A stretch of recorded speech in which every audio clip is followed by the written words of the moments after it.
Bonjour, je m'appelle Grégory, je suis un passionné de soccer. J'ai joué, j'ai entraîné et j'ai aussi beaucoup voyagé pour étudier le soccer. Donc mon sujet s'appelle la description de la connaissance tactique chez les joueurs en formation. Donc, ce qu'on cherche à faire, c'est de décrire qu'est-ce qu'ils connaissent. Et il y a deux problématiques qui, dès lors, ils se posent. La première, c'est que cette connaissance-là, c'est une connaissance dans l'acte. C'est pas qu'une connaissance qu'au moment où on joue, on ne la verbalise pas.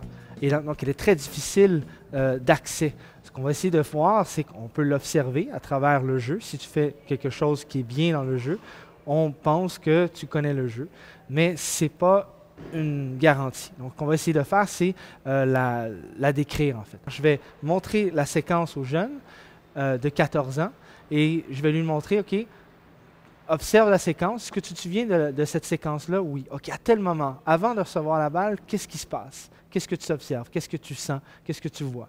Et au fur et à mesure où il va aller d'instant en instant un petit peu plus loin dans l'action, il va être capable de se souvenir qu'est-ce qui s'est passé.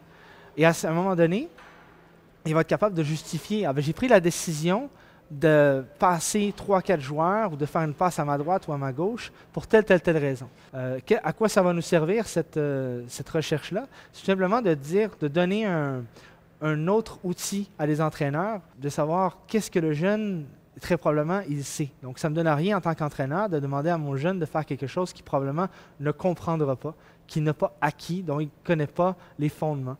Donc, c'est de partir, d'essayer de mettre dans des situations et de lui demander de faire des choses, de réaliser des choses dans le jeu qu'il va être capable de faire. Cet outil-là d'accompagnement des joueurs peut servir autant aux entraîneurs qu'aux joueurs eux-mêmes parce qu'ils vont être capables de bénéficier de leur prise de conscience et prendre des meilleures décisions par la suite.